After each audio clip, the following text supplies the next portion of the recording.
another edition of The Melting Point, where we engage in thought-provoking discussions on pressing national issues. My name is Sharon Mandor. I am Anefilk Kerawem. Thanks for having you.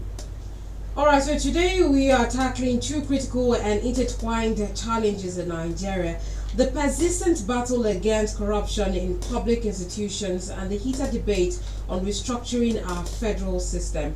Despite numerous reforms and the creation of anti-corruption agencies, corruption remains a major impediment to good governance and development in Nigeria.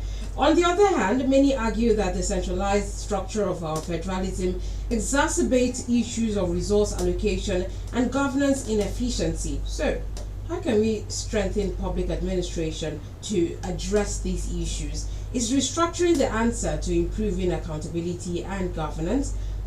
Well, we have to know during the melting point. All right, so before I introduce the guest, may I just say that we are streaming live on Facebook, so you could join us now. We're streaming live on Facebook. The handle is Memories965 FM. That's MEMORIES 965 FM. That's the handle on Facebook, and then you can also reach us on our WhatsApp platform. The number is 0809 066 6909. Alright, so today we're being joined in the studio by a lecturer in the Department of Public Administration at Akwa Ibom State University. He's also a political and public affairs analyst. His name is Dr. Owanabasi Udo. Good morning to you, Doctor. Good morning everybody. Good morning listeners. Thank you very much for having me here. Welcome. How's the weather? Very fine. I was right inside, so I didn't really feel it until I came out and I saw the road was flooded. I mean, I had to literally swim with my car. It is well. Yes. It is well. All right. I'm glad I'm here on time too. Thank you very much. Thanks for coming. Thank you very much. Okay, let's begin our conversation with corruption in the public administration. Now, corruption remains one of Nigeria's biggest challenges. Now, and despite the establishment of agencies like the EFCC and the ICPC, why do you think public sector corruption persists at such a large scale? Okay, thank you very much. When we talk about corruption, the first thing that our minds thinks of is stealing of money in maybe public service, and they think that that's all that corruption entails. But it doesn't just begin and end with stealing of money. Corruption, if we want to look at it critically, by way of defining the term, it's all about dishonest or illegal behavior, especially of people in authority. That's where authority now, public service now comes in. It can also be the acts or effect of making somebody change from moral to immoral standards of behavior. So corruption does not just begin and end with taking public money away, stealing money and so on. But in a nutshell, that's where the bulk of the corruption is practiced. And in fact, the unfortunate thing to us Nigerians is that those who practice corruption in public service do not even see that as corruption. They feel that they are just having their own share of the national cake. If you tell them they are stealing, they say no, you are just taking this money because the money is there. Sometimes the money lies idle and government does not have what to do with it, so they take it.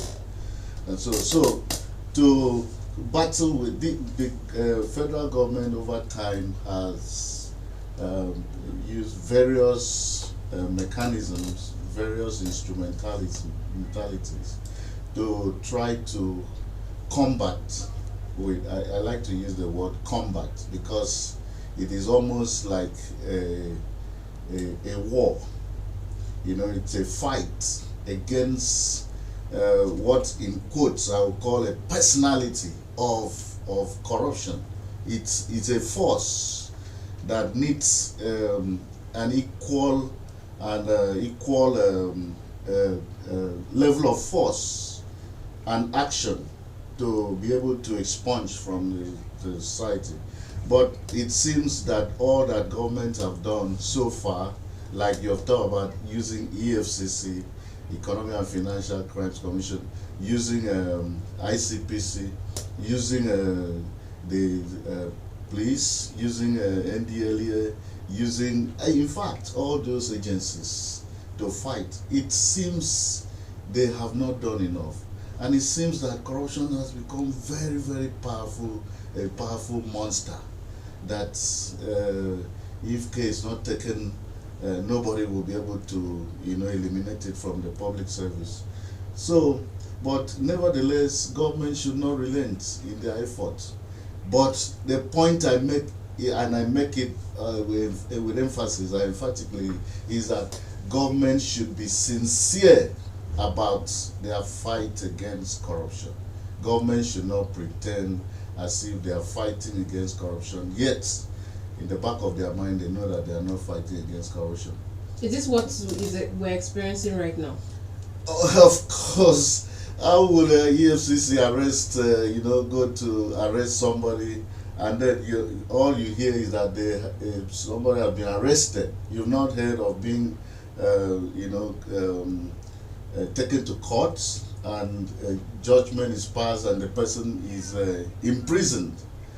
Let's cast our mind back to the time of Buhari, when he came to President Buhari, former President Buhari. When he came to office, his main thrust was to fight against corruption and to fight against insecurity.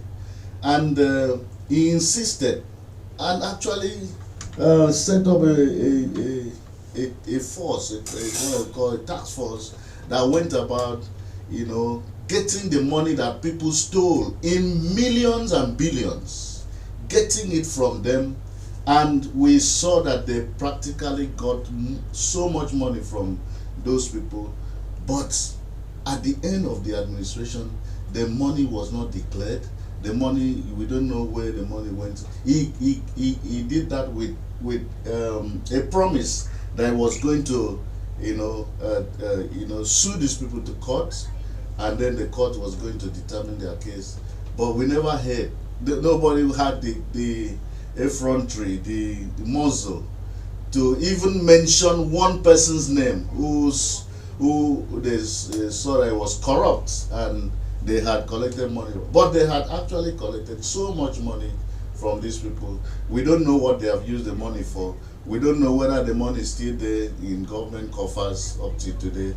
And we don't know who were the people that were involved in these corrupt practices. The only person that we know, which is still ongoing, is the Abacha loot that has been repatriated from time to time from the foreign banks to Nigeria, and of course some of those monies have been used in the development of the part of this country. That's the only one that is announced. And I think the reason why that is in the public domain is because Abacha is no longer alive. There are other big wigs who are still alive, who had looted sometimes even close to or even more than Abacha, and nobody is talking about them, and nobody has the muzzle, the political will to confront them, to even mention their names, and so on. So it's a big battle. Is like I said, is a monster that needs a very powerful force and political will to be obstate from the politics. All right, charity, they say, begins at home. We are aware that corruption permeates the various segments of the society. But let's take ourselves back home to the family level or to the state level. Do you think the government has done enough to cause orientation on the people as it concerns corruption through the agencies of perhaps MAMSA or EACAM and other social government agencies that are saddled with the responsibility of actually, preaching the message of corruption to the people. Yes, because you can find corruption can be found everywhere within ourselves, in the family circle, in the church, and in fact within the society before it gets to the leadership level. You just mentioned Mamsa, and I remember there's this that Mamsa was the talk of the town. I was a young boy then in secondary school. I think that was during Babangida's administration. I think so. So it was the in thing then. The mass mobilization for something social justice or something like that. It used to be very interesting, and they used to wear green color. Nigerian colors. Yeah, Nigerian color. But then you still see that corruption is still, the more you fight, the more it permeates into the society. We have National Orientation Agency at the national level. We have the EACOM you're talking about in the states, and so they are doing their bit. But sometimes I have a feeling that until we know that whatever position of authority that we occupy, we should not only see that as a compensation for the school we went to and acquired a degree, and then with that degree we are able to get this job. We should see that as a community service. How will I use this my little position to impact on the community and on the people? We should see that as a public service, like we're talking about here, so that we can be able to actually impact. But you discover that when people go there, all their eyes are fixed on money. How much money is here? How much was left by previous administration? How much is what are we going to spend? What are we going to write to government to be able to access funds and so on and so on? And then sometimes the core values of those agencies are neglected, and even if some of them will do the little they don't do it with all their heart and their zeal. So these agencies are good and very good. In fact, the names alone will impress you that government is thinking in the right direction. But the implementations are always the problem of this country. That we cannot achieve all that these agencies were set to achieve. All right. Speaking about the effectiveness, how effective is the IPPIS in curbing ghost workers and leakages in finances in the public sector? IPPIS, okay. IPPIS is, I did a work on that, and I used University of Uyo as a focus point to generalize for all the federal universities in Nigeria. And I see that IPPIS is an electronic mechanism whereby you take statistics of the total workforce in a public sector. And we know that this even phone that we carry, the laptop, the computers, and so on and so forth, once you impute a data, that data stands there until somebody else alters it. And we have seen that first of all, I was asking myself, why is the public servant resisting the IPPIS call for them to identify?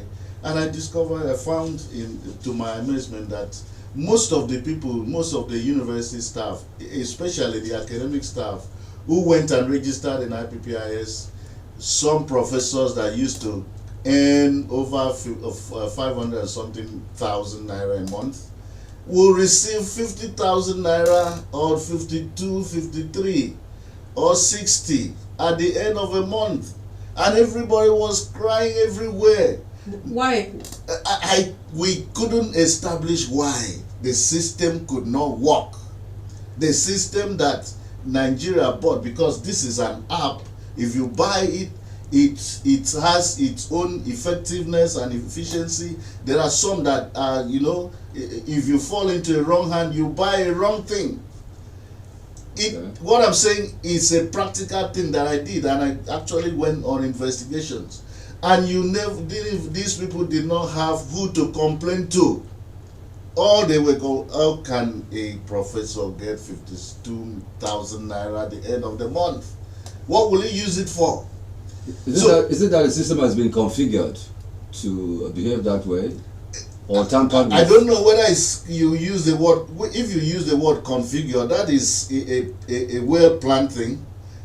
But the word tampered with might be the right word to use. Right. The people were complaining everywhere, so others refused to go and get themselves registered in IPPIS because there was no element of effectiveness and efficiency in the entire project. So the IPPIS system was abandoned by the academic staff, and in fact, non-academic staff cried more than the academic staff. And so because of that, a lot of people refused to go and register, and the essence of IPPIS was completely eroded. As such, the government felt that the public servant were resisting their call for registration in IPPIS, and that led to the last strike that the federal universities went, which was up to 8 months, which up to today I don't know whether the federal government have agreed to defray all the arrears of those 8 months and so on. So IPPIS is, except it has been reconfigured, if I may borrow the words of the old seller, to perform optimally and to perform effectively and efficiently. Otherwise, if it's still what we found in our study, it means it's not effective enough, not efficient enough to fight this ghost worker thing. That's one part. Number two, those in authority operating this thing. Do you know that public service to many people is a business? Somebody will die, they refuse to remove the name of the dead from the payroll. Therefore, the name will continue to come up every month. Somebody will resign, somebody will retire, a lot of things happen in the civil service. Somebody will die, somebody will retire, somebody will travel out, somebody will resign, things like that. Those names still remain intact. And at the end of the month, by the time they receive the salary, they now check how many people are physical, alive, come and get your money. And those people, the balance, they use it to settle the business men, So those some of the people, I'm not talking about everybody, some are there protecting those names on the payroll. And if you bring up anything any idea that will expose this thing, or will remove the bread from their mouth and put stone, they will fight you to their last blood.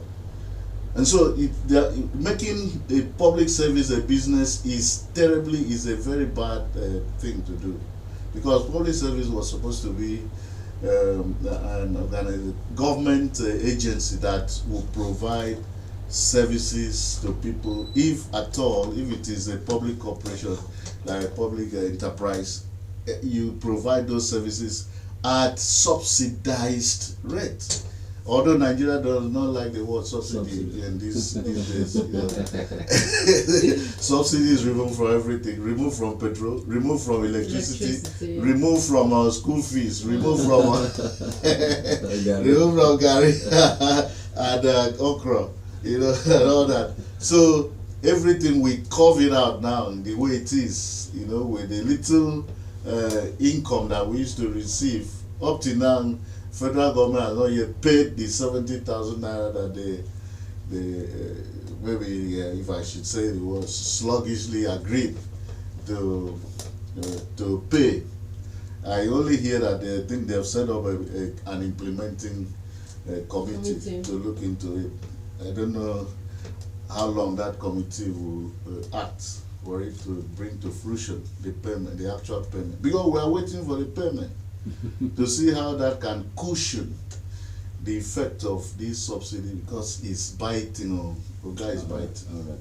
So we are aware that the civil service has the Civil Service Training Center, which of course is saddled with that responsibility of training civil servants and also explaining government policies and programs to the students there. Do you think the Civil Service Training Center, my dad incidentally was the first or pioneer principal there, do you think the Civil Service Training Center should be strengthened to, attract more courses on corruption and social accountability in order to serve as checks and balances to civil servants at the level of the state civil service? When I was younger and I used to travel to Enquiry, I used to see that, I think it's along Enquiry Road, the Civil Service Training Center. That's right. Those buildings used to be very beautiful when I was young. But as I grew up, I said, what kind of, is this the same buildings I used to see when I was, they used to be very beautiful. Yeah. But now to my eyes, they look like cubicles. Yeah, nothing is happening. And nothing is even happening in that environment. The environment looks almost unkempt. The buildings are almost dilapidated and so on. And I ask myself, is civil service still doing their training there? And if they are still doing, then this place has almost turned to a kind of public primary school we were talking about last Monday, in the States. Why should such a place, civil service has so much money, why should such a place remain like that? And if that is the physical structure that we are seeing from the road, I don't know how the academic content, everything, the curriculum, the administration, it will look like. Because I don't even know how the office is. When I came in there, I said, you are enjoying this. You don't even know how the weather, how harsh the weather is. It's because the Memories FM has paid attention to making, providing efficient and a good working environment for it. And because of this, you can be very efficient and effective and productive too. Thank you. Because of the working environment, good working environment. So I don't know what is happening there, whether it's still functioning the way it was established and it was supposed to be. I don't know, but maybe you have just signaled me. I'll find time to make inquiries about that. When you do that, can you give us feedback? All right, no problem. All right, so Dr. Odo, the call for restructuring Nigeria's federal system has been loud, with many advocating for more devolution of power to states. From a public administrative perspective or public administration perspective, how would restructuring impact governance and accountability? All right, Nigeria runs a federal system of government, and in other words, you call it federalism, which is a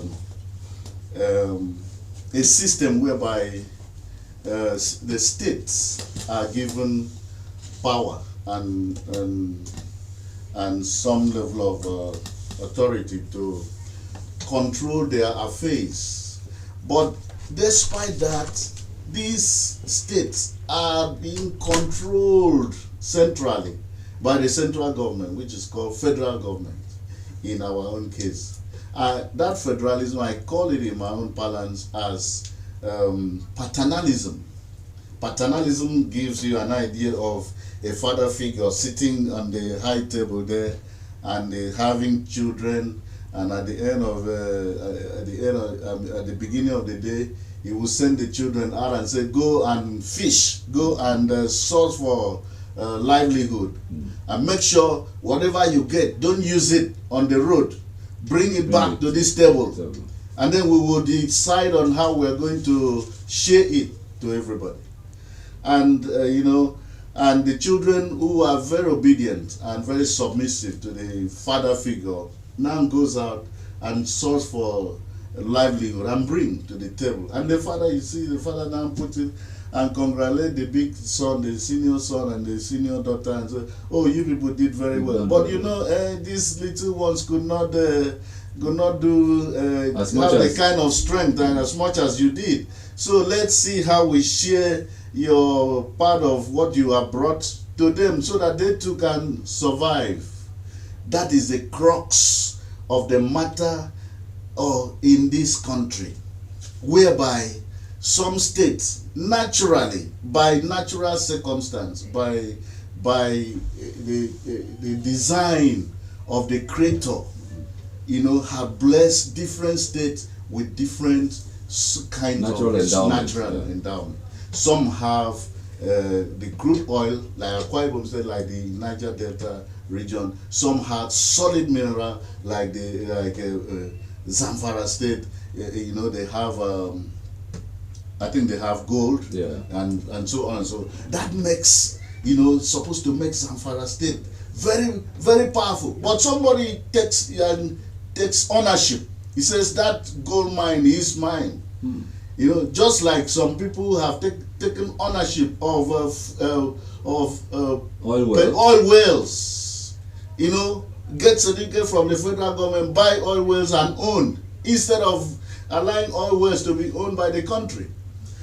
So that brings a very serious problem that at the end of every month, the federal government calls the state and said, come, let's sit at a round table through the Minister of Finance. Who sits with the commissioners of finance from the 36 states, including the federal capital territory, and said, what did you bring to the table at the beginning of the month? They have parameters for for them to for sharing formula, like population, like ecological issues, landmass, and that. So what did you bring? Akwa Ibom will bring so much. Bayelsa will bring so much. River State will bring so much. At the end of it all, you hear the federal government say, that state in the north, have not been able to produce so much like you people, and so on and so forth. Therefore, let us take part of what you have brought and give to them, so that they can be able to pay their civil servants and pay their workers. And naturally in those days, I remember in those old days when we were young, if you go to your neighbor's house to go and do longer throat, your mother will flog you very well. You say, what we have, is it not enough for you to eat and be silent? Why do you go and do longer throat? So why do the federal government try to make some state to do like they are doing longer throat for what God has given to us? Yes, God has also given to them some other things which they can manage. This is the reason why the state now rise up, the stakeholders from different states now rise up and say, no, enough is enough. There is a dysfunctionality in our federal system of government. There's an imbalance in our federalism. Let us seek for true federalism, which in another word can be called restructuring or devolution of power. Is the same one and the same thing, depending on what you want to play with words. It's the same thing. What this means, semantics, right? Is a question of semantics. What this means is that let us all return, this father figure, let us all return to our different states and produce what we have, harness what we have, and use it. And then we will come to agreement where we will be, different states will be sending some percentage to the federal government for the federal government to exist. This can also be called deconfederalism, where states have the totality of their sovereignty and demonstrate it very effectively. You produce what they have, sell, and use it for their development. If that is done, you see the speed of development that will occur in different states of the federation almost simultaneously. Not the one that the federal government is at the end of it all. Say, whatever you produce, put it in the federation account. When at the end of the month, we sit down and do the sharing.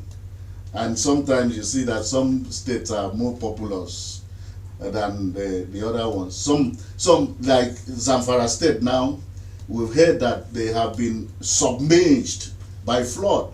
That's a serious ecological issue, which means that Zamfara State at the end of this month of August will have so much money from the federation account than Akwa Ibom State, which is not flooded, which there is no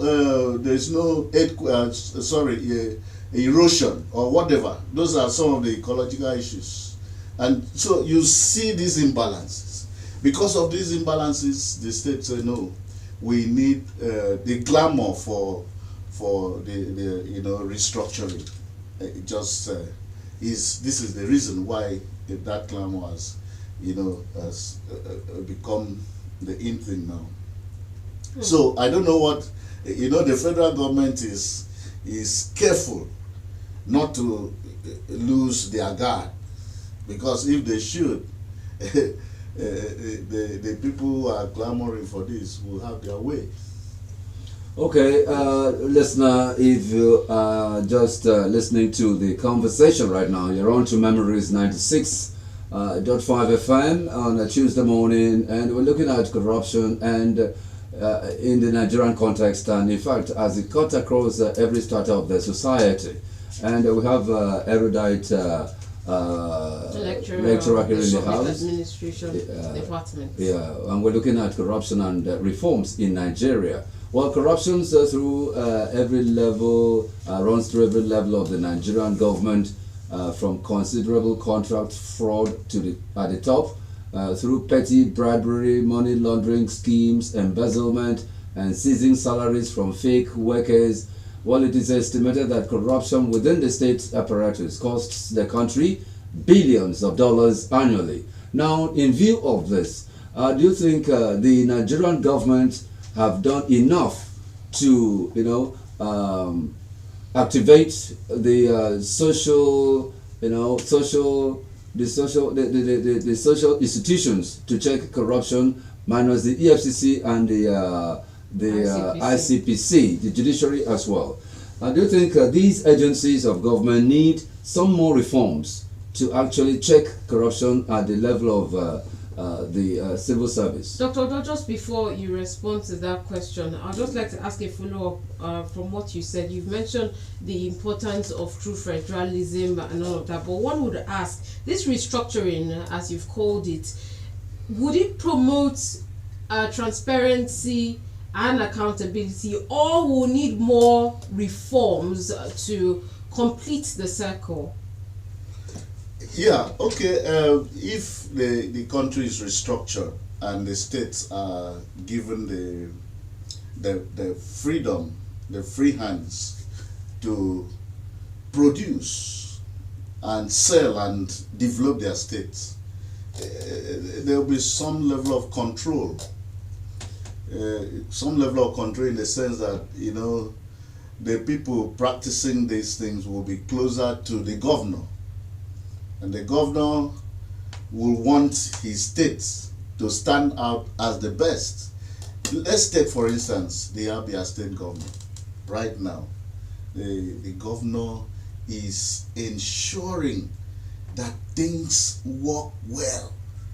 The governor is trying to make sure that state is like a model. Before some years ago, if you enter Abia State, you literally be holding your nose because of death on both sides of the road. Because of, and it used to, I used to feel so touched to say, they had this governor, they had that governor, they had, what actually did they do?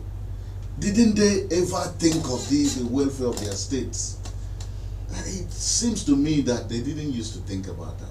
All they thought about was how much is coming in and so on. And yet that is the commercial nerve center in the country after Lagos. And Onitsha. And Onitsha, yes. Okay, and Onitsha in Anambra State. That's the next one. So, but yet all the money will pass through their fingers and goes like that. But this particular governor, what's his name again? He just Alex Oti. Alex Oti just came in and changed the narrative, meaning that it's a possibility. The state can do it, and those reforms, like you are saying, let me talk about the reforms a little bit. They have over time been one kind of civil service reforms, public service reforms, electoral reforms, legal reforms, and so on and so forth. But in spite of all these reforms, like I have said before, that the major problem of Nigeria is not how to speak and write.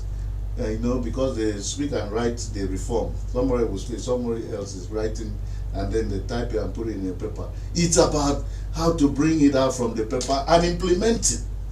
Implementation is always the problem. If they make those reforms in the state level and give power to the states to operate, and they don't implement it well, there is no way it can work.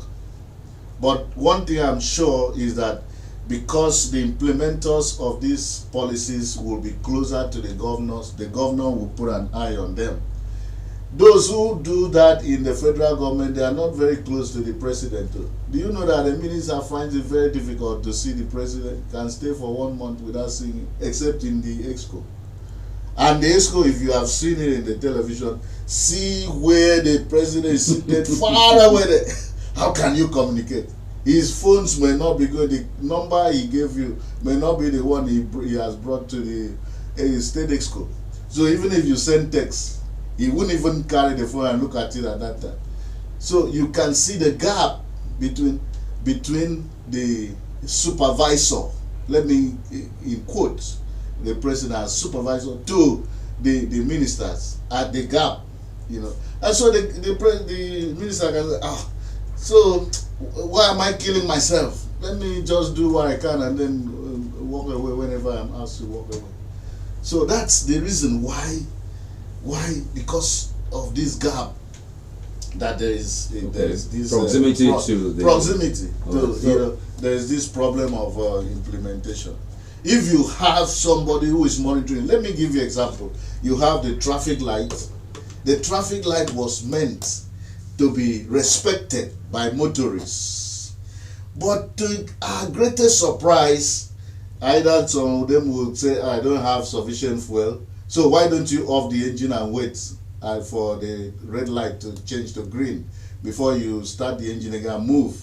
Some will say, oh, I'm running to go for school runs. Some give you all manner. That's why you break traffic light, But if we want to make traffic light very effective, just keep one traffic man by the side or a policeman by the side. Once the motorist sees him, he said, the dog, those your step brothers are there. So let's hold ourselves. That the presence of that monitor, let me call him a monitor there, now instill fear in the heart of the motorist, and he will behave. Whereas in the foreign country, people say they obey laws without being monitored. They are monitored. People are monitored. Just break a traffic light, nobody will pursue you. The next thing you see is a heavy debit in your account. And do that like 5 times, you know that you have to behave.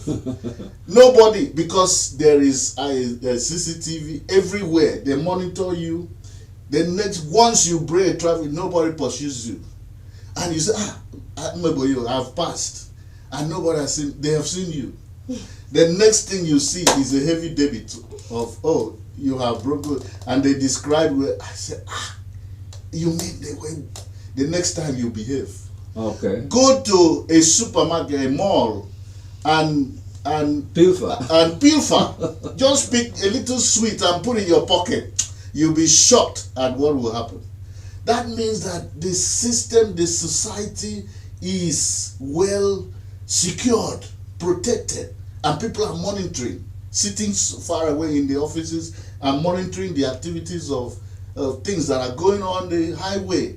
Whereas here, they just say, okay, let's put CCTV so that it will control traffic, and they put it with so much amount of money, billions, no follow-up, and that's the end. So if we instill monitors, I mean real supervisors, who are going to do their work and not to go and say, let's go so that we get our own courts, this system will work. Why does it work elsewhere and it cannot work in Nigeria? It's because of our mindset, it's because of our attitude towards government service, towards public service. We feel that public service is just a place where nobody owns it, so you can do anything. All right, listener, if you're on with us on Melting Point, we are going to open the phone lines for you to be part of this discussion. Lines are 0803-085-7755 or 0809-066-6909. I'd like to take you back to what Sharon said concerning devolution of power. That would it, if that system is considered, how will it check corruption? That's devolution of power or true federalism. And you mentioned proximity to governance or government. You know, can as well check that. Well, I'm also looking at the other side of it. What if the drivers of this policy are recycled, and the same system has been in them over time, and no matter how the level of proximity, they still have to exude what has been inherent in them?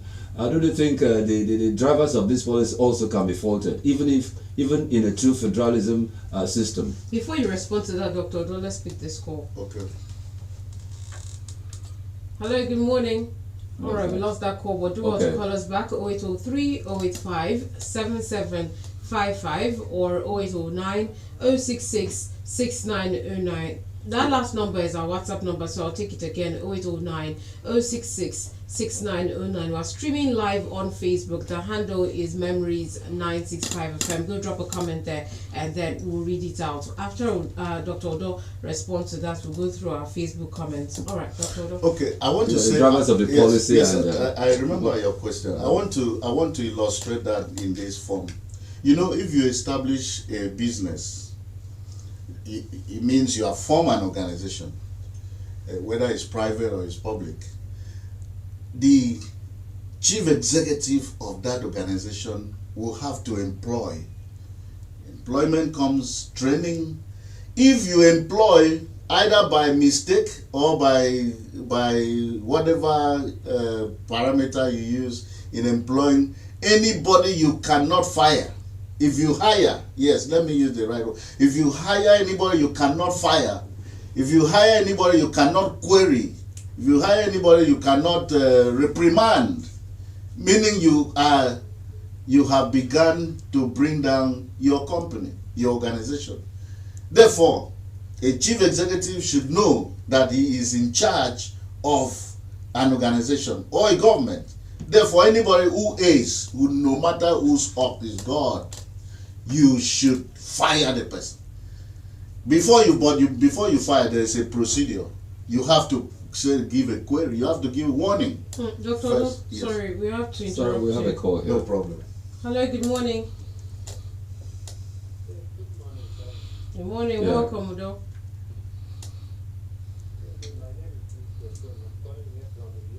All right, you're welcome. Good morning. Thank you.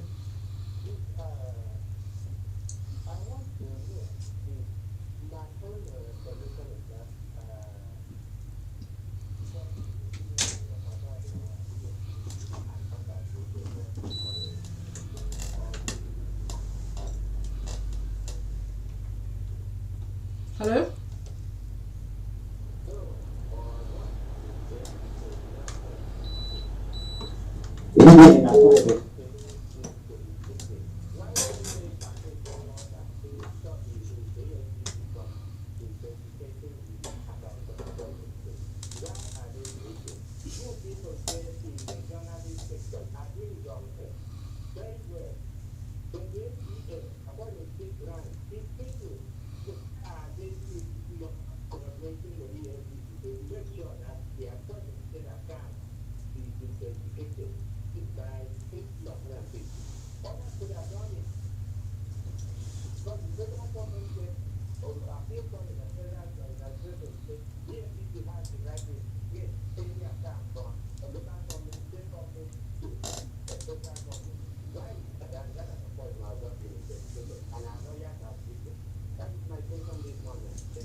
Thank you very much for that call. That is a good observation. You heard him. Yeah, we're still taking calls, man. Let me just remind you 0803 085 7755 or 0809 066 6909. And on Facebook, the handle is Memories965FM. WhatsApp number 0809 066 6909. Dr. Odo.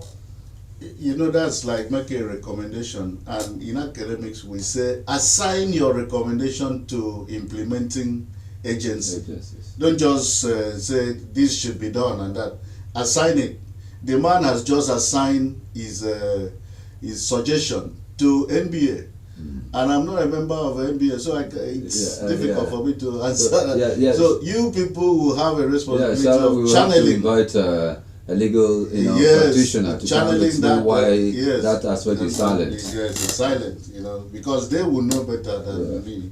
Okay. Let's take this Facebook Thanks for that message. assignment. Yeah. Corruption, greetings, Queen of the Airways. Corruption is very vast, especially in the political spectrum. Let's say no to corruption. Okay, thank you, Godwin Edet. And then we're also waiting for messages on WhatsApp and more on Facebook too. We have, time check says 10:49. We have 11 more minutes. We got a call here. All right, hello, good morning. Hello. Good morning, Kevin. Yeah, good morning.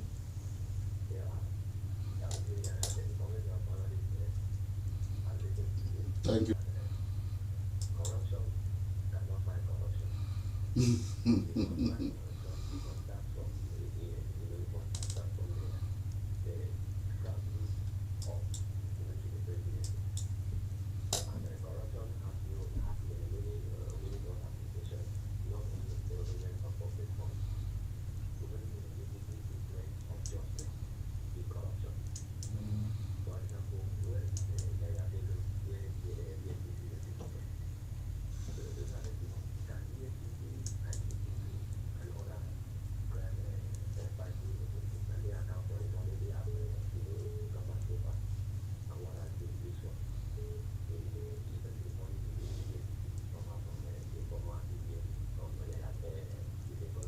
You may feel it.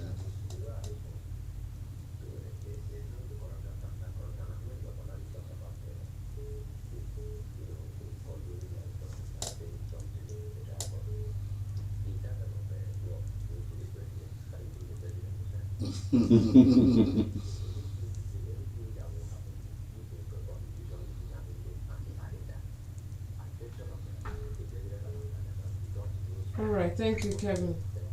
Thank you. Melting point on Memories 96.5 FM. We're expecting. There's another call. Hello. Good morning. Sorry, we lost that. We have another one. We lost that. I don't know what's going on with the network. But do go out to call us back before we wrap things up. Hello, good morning. Yeah. Good morning. Welcome.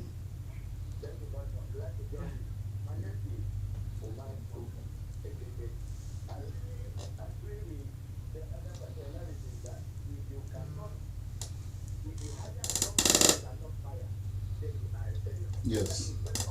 Yeah. Yes. Query Query. or reprimand.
All right.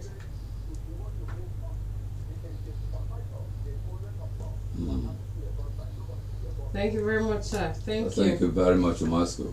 Yes. Okay, Dr. Odo, we have Yes. 2 minutes left. Yes. Let's hear you round things off. Everybody should try to, ensure that the issue of corruption, which I describe as a monster, is eliminated from the society, from our very homes, from our very families, from the small office where we find it, for the entire society. It's not one man's business. This corruption thing is like the security thing. It's every man's business. Let us all join our hands and fight it. Thank you very much. Thank you very much, Doctor, for coming to our program. Thank you, sir. All right, thank you very much. We've come to the end of the program. Thank you once again, Dr. Wana Basiudo, Thank for you. your time here. Lecturer in the Department of Public Administration in Akwa Ibom State University. Yeah, thank you very much. The phone lines are still buzzing. We cannot pick the call right now because we have to make our way for back past with Patrick Edeka. Thank you so much for listening once again, and we will do this again tomorrow, same time, 10 a.m. My name is Sharon Mandor. All right, thank you very much, listener and caller too, for being part of the show. Actually, I had wanted to give Doctor the last question on corruption and Dangote failed pricing, but let's keep it there till some other time. All right, thanks for being part of Melting Point Tuesday. I am Anifiok.